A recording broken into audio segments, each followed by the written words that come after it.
Well, thank you very much for the nice introduction, Brad. My name is Fred Gaudios. I'm Senior Project Director at Zeldis Research Associates, and today I'll be sharing the results for some recent research we conducted regarding young affluent professionals and their attitudes toward life insurance.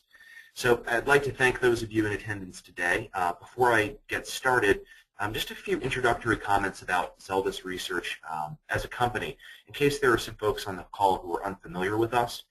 We're a primary custom market research firm. We're located in Pennington, New Jersey, which is just outside of the Trenton-Princeton area in New Jersey. Our primary area of specialization, since we got started as a company, I believe 22 years ago, is really the insurance and financial services industries. And specifically, we do just a bunch of research in the life insurance space. So the findings that I'm about to share with you were actually originally presented at the Marketing and Research Conference that LIMRA hosted back in Orlando, Florida, back in May. So this is more or less the same deck that was presented at LIMRA just a few months ago. So some of you in the audience may be wondering, why should you care about young affluent professionals? Well, we at Zeldis considered this question and believe that there are at least two good reasons to deeply consider this segment of the marketplace. The first is the high amount of value that young affluent professionals provide. By definition, they're going to be participating in the world economy for decades to come, and by nature of their earnings and eventually their high positive net worth, they'll exert a greater than average influence upon the world economy. Second, they can be difficult to target for a few reasons that I'll be exploring with you later in the presentation. So in the time that I have today, we'll walk through two main sections together. So first, I'll share some general findings regarding young affluent professionals. First, their demographics, then their purchasing behaviors, and also their attitudes about insurance. Now, primarily the focus will be life insurance, though we believe our general findings would apply to other insurance and financial services products as well. Second, I'll explore some high-level results from the segmentation we did on our data set. From this segmentation, we find that young affluent professionals fall into one of three segments. One of them is the family protector segment, another is the insurance skeptics segment, and a third is the leveraged optimist segment. And finally, I'll address how best to target each of these three segments. So this research, like most research projects, started with the kernel. Specifically, the kernel was in the verbatim responses from an online quantitative study we conducted late last year with advisors who sell life insurance as our respondent base. So in these verbatim responses, we noticed a high number of people saying that young affluent professionals were both this promising sales area and a sales challenge. Now, this came from people on the front line, so to speak. This really came from the salespeople themselves. And it led us to wonder what it was about young affluent professionals that is so vexing from a marketing perspective. So we created a 10-minute online survey, which was hosted by our good friends over at Survey Sampling International, and 500 young affluent professionals completed this survey through SSI's panel back in February of this year. In terms of defining young affluent professionals, we use a pretty standard definition for what constitutes a young affluent professional. In terms of age, they must be between the ages of 21 and 45. They needed to have a household income in excess of $100,000 a year, though we constrained household income to $150,000 a year and up if the respondent was 35 years of age or older. They needed to be full-time employed, and of course they needed to at least share in their household's decision-making process regarding both insurance and financial products. However, I should mention that having life insurance was not a requirement to participate. And in fact, we ended up with about 30% of our respondent base that does not currently own life insurance. So just some background demographics on our respondent base. The average age of a survey respondent is 35. And the average household income is in fact quite high, not surprisingly, at $178,000, and this is 2012 household income. 71% of our sample is married, and 85% own their home. So that's where we stand in terms of demographics. To look at the purchasing behaviors of young affluent professionals, what we did was we asked those who currently have life insurance how they purchased their policy or the policies that they have in their household. We find that the purchasing channel with the highest incidence is the group policy paid for by the employer, with about 3 in 4 reporting one of these policies. Next, about half of those who currently have life insurance have a policy purchased through an agent, and a similar percentage report having at least one group policy that they paid for at least partially themselves as the employee. And just over 1 in 3 have an individual life insurance policy that was purchased direct from the carrier. Next, we'll look at the face amounts for life insurance policies. So on the previous slide, we looked at the incidence of purchasing through a specific channel. Here we'll look at the actual amount of coverage that was purchased. And here, I should mention that the values I'm about to present refer to the entire household. That includes spouses or significant others, and it can include multiple policies. So the average young affluent professional household that has at least one group employer-paid life insurance policy has a total of $250,900 on average in coverage. Next, those who have purchased from an agent have an average of $304,000 in coverage. Now, those with group policies that are paid for by at least partially by the employee, interestingly enough, have an average of $170,400 in coverage. So that's somewhat less than the policies paid for by the employer. And finally, those with individual policies purchased directly have an average of only $37,100 in coverage.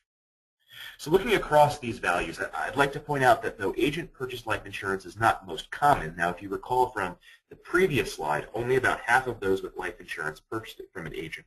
It is, however, the channel from which young affluent professionals tend to purchase the greatest amount of coverage.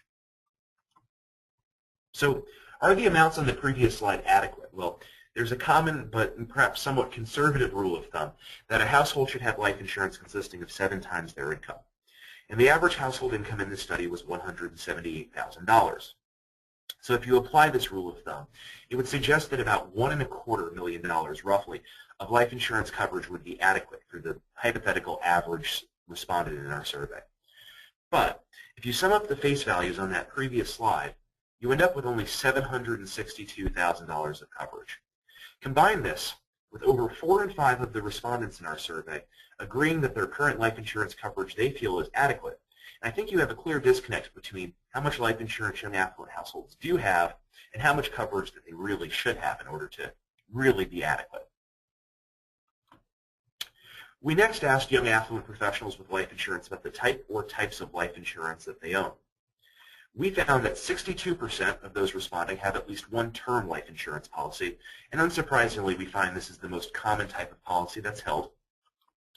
About half, or 46%, have a whole life policy, 32% have a universal life policy, and 23% have a variable life policy.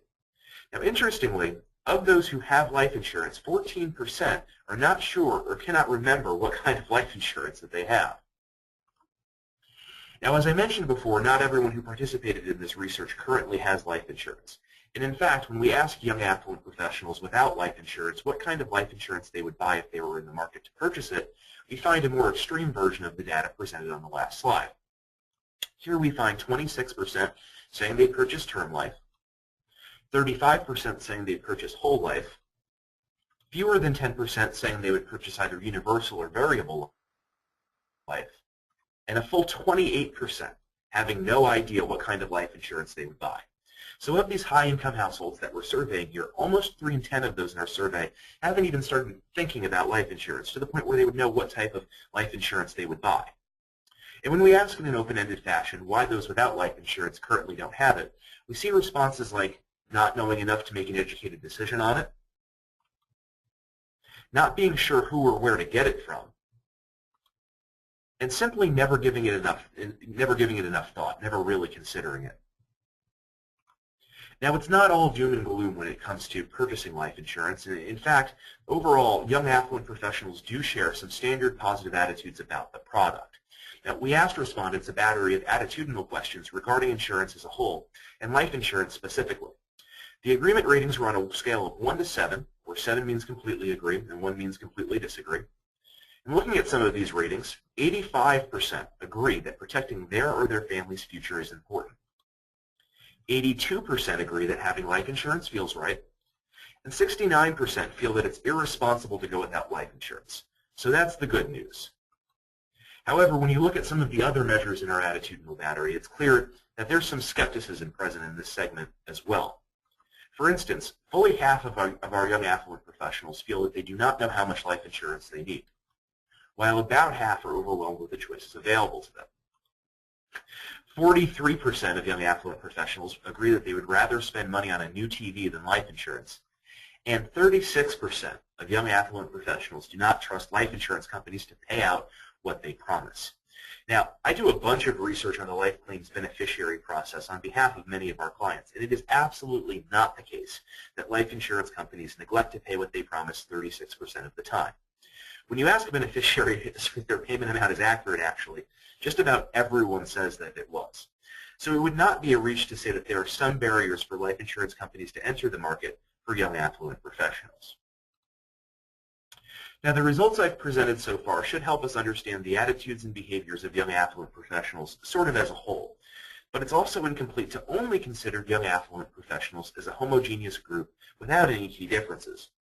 So our next step in our analysis was to conduct a segmentation of our data set to understand the ways in which young affluent professionals vary in their attitudes and their beliefs and their practices regarding life insurance.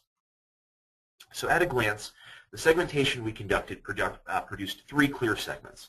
The first segment we'll be discussing is our largest segment at 48% of our respondent base, and we call these the family protectors. Next, at 28%, is a segment we call the insurance skeptics. And finally, 24% of our respondents fall into a segment we call the leveraged optimists. Now, in my remaining slides, what I plan to do is explore each of these segments in some detail and conclude with ideas for best practices in targeting each segment. Now, without going into too much detail about methodology, I should mention that in designing the segmentation, we took care to build it off of variables that we felt would be available to life insurance companies regarding their customers. The idea is that we'd like to allow them, if possible, to replicate our segmentation using variables that they have available to them. So let's first talk about family protectors, just a little bit of background about this segment. Those in this segment are most likely to be female. They're most likely to be married. Now, all of our respondents are affluent, but family protectors are the most likely to have a negative net worth. That is, they're most likely to have debts in excess of their investable assets. 2 in 3 have at least one child in their household living with them under the age of 18. And importantly, all family protectors, as a defining characteristic, already have at least one life insurance policy in their household. And in line with having life insurance, we find that family protectors are more likely to agree with many positive attitudes about life insurance. Specifically, they're more likely than the other segments to agree that having life insurance feels right. 89% of family protectors agree versus 76% for the other two segments. That it's irresponsible not to have life insurance, with 79% of protectors agreeing versus 61% for the other two segments. And that they worry about what would happen to their family if they were not around. That's 77% of protectors versus 66% for the other two segments. Now, though all family protectors have life insurance, here's an interesting nugget. This segment is the least likely to have confidence in the adequacy of their current life insurance coverage. Now, this is something that I'll revisit a bit later in our presentation. So, as a follow-up to our survey, we conducted a few in-depth video interviews with people who we felt represented each of our segments. These videos are provided in partnership with our good friends at 24 True. This is a company that specializes in research that's designed through video diaries. And here we have a family protector talking a bit about the importance of having life insurance. Having children, owning real estate, or having debt in the form of a mortgage, and having children makes me feel that it is critically important to have life insurance. I just would not go without it because if God forbid something happens to me, I wouldn't want to saddle my spouse or my children with a financial burden on top of the loss of a parent. Like that would just a loved one. I think that would be really inconsiderate and irresponsible, and I just would never do that to the people I love. So I think it's critically important to have life insurance. It's I think it's a responsible thing to do. So you see from watching this video that it's critically important for a family protector to have life insurance. It's important for protecting their family. It's important for protecting their assets and their net worth and what they've built throughout their life. And that's really just the key philosophy that family protectors have toward life insurance products specifically. The second segment I will be discussing with you are the insurance skeptics, and just a little bit of background on these folks. Skeptics are roughly equally split across genders. Of the three segments, they have the lowest average household income, but also the lowest amount of overall debt. They're the most likely to have lost a loved one over the last 12 months, but interestingly enough, they're the least likely to have life insurance. So only 20% of skeptics report having just a single household life insurance policy. And it led us to wonder why insurance skeptics are so skeptical. And one strong possibility may be that they simply do not know enough about life insurance, something that I alluded to earlier in the presentation. Some highlights from the study. 32% of skeptics do not know what type of life insurance they would buy. 36% do not know how much life insurance they would need. And perhaps as a result, only 45% of insurance skeptics are likely to purchase life insurance over the next 2 years. Next, we spoke with an insurance skeptic to better understand their attitudes toward life insurance. In this clip, I think what you'll see is that while some skeptics can speak to a certain extent about life insurance, they simply aren't quite there in their decision-making process yet. Well, I currently do not have any life insurance. It is somewhat difficult to think about how much I would need or find appropriate. At this particular point in my life, where I am married but without any dependents or children, I would imagine I would, at the very least, bare minimum, need enough to cover any of the funeral expenses, which, I've heard can be $5,000, $7,000, all the way up to $10,000, even for the bare bones. So I would imagine I would need it to cover at least that much. It's hard to say exactly or to really estimate it. I would also want to leave money so that my husband, would be able to continue paying the mortgage for a time. And, even though technically I don't have a dependent, he's not dependent upon me, I would like to, make sure that if something did happen, he would be kind of well provided for. So it's a really hard number to estimate, especially because I'm not particularly familiar with the standard amounts that are offered. So just a key takeaway from this video, the insurance skeptic in this video clearly gets the importance of life insurance to an extent, but you hear them talking about providing insurance for funeral expenses in the amount of $5,000, $7,000, $10,000. Now, if we were speaking earlier in the presentation about $750,000 being inadequate, well, it stands to reason that $10,000 is very, very inadequate. So that's really where the insurance skeptics stand with regard to their attitudes toward life insurance. And now our third segment, which is the leveraged optimists, and just a bit of background on these folks. The optimists are most likely to be male. They're the most likely to be single. They have the highest average income. They also have the highest amount of debt.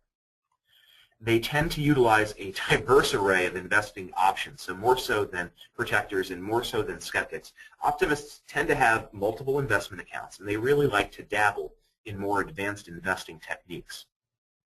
Though most optimists have at least one life insurance policy, overall they have the lowest average face amounts of the three segments. So when skeptics have life insurance, and of course protectors always have life insurance, they tend to have more than the leveraged optimists do.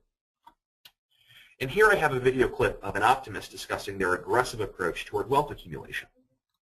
But if I had to choose one, I would say aggressive. In a retirement fund, I'm more of a conservative investor. In a brokerage account, I'm more of an aggressive investor. I've actually used things like options and pretty aggressive trading strategies to turn a high reward from taking sort of a higher short-term risk. What motivates me to be that type of investor? If I had to assign a philosophy to it, it's just that I think it's important to try and acquire wealth, or rather take risks when you can, rather than doing it later on in life when it's not necessarily as feasible an option. So here you see an optimist talking about flipping options, which is a very sophisticated an aggressive investment strategy, optimists have a very healthy appetite for risk while they're young. I think you see that in this video as well. And ultimately, you see someone who's really in tune with the financial markets. This is someone who really seems to know what they're talking about in terms of where they stand financially and where the market is financially as well. So looking at their attitudes, optimists show a distinct response pattern that really sets them apart compared to our other segments. So by definition, they are the most likely to be optimistic about their or their family's future. Now really, all respondents are optimistic about their family's future for the most part. We see 72% of the other segments agreeing that they're optimistic. But the optimists are significantly more optimistic at 80%. When it comes to life insurance, they paint a far more negative picture at the present time. Now, for instance, what you see on the screen, they're most likely to feel overwhelmed by life insurance choices, to feel they are not the target of life insurance ads, to not understand different types of life insurance, to find thinking about life insurance depressing, to feel they do not need life insurance, and perhaps an attribute that would be best applied in Las Vegas, almost half of optimists agree that life insurance to them feels like gambling. So a person could confidently say that while optimists are generally positive people, their attitudes about life insurance tend to be among the most negative. And in this clip, we can explore a little bit as to why optimists are just so optimistic these days. Optimistic about my family's future financially. Very optimistic. Why do I feel that way? I don't have a good answer other than that maybe I'm an optimist at heart, and I'd like to believe that.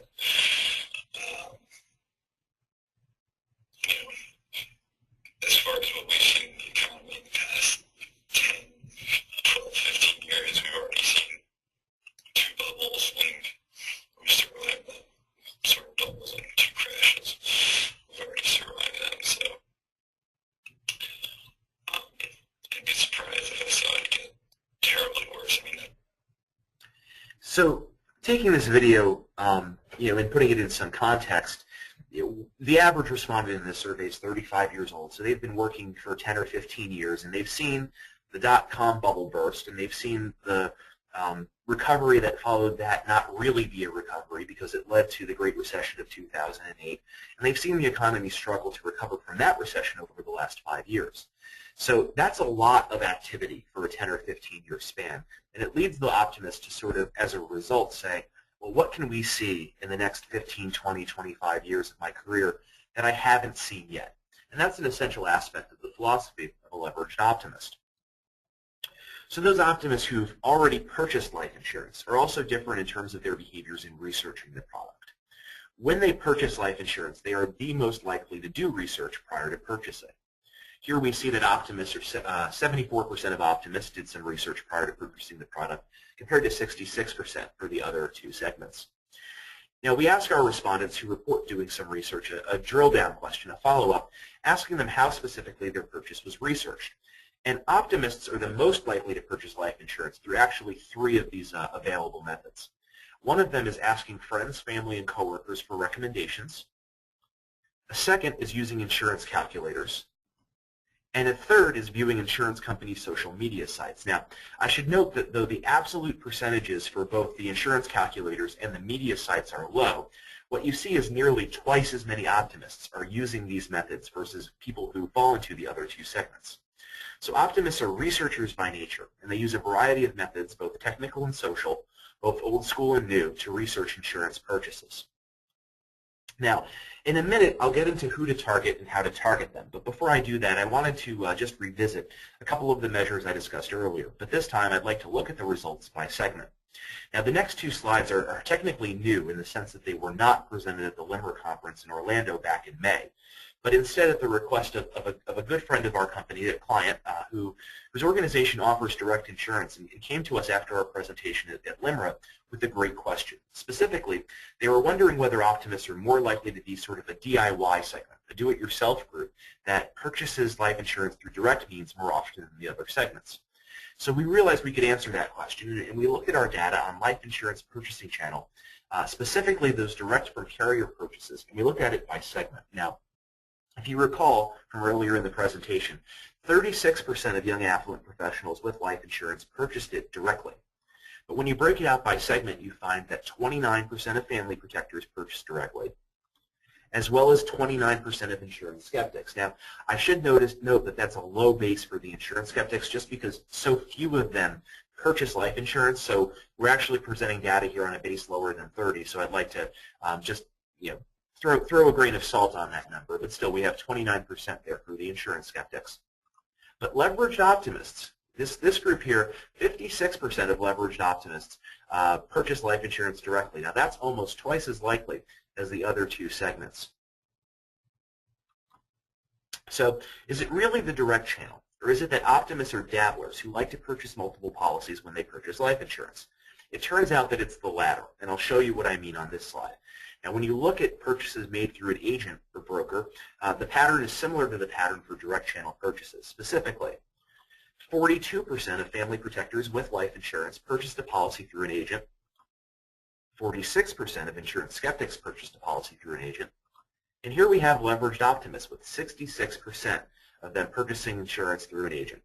So I'm not going to show the data for the other two purchasing channels that I walked through earlier in the presentation, just to save time.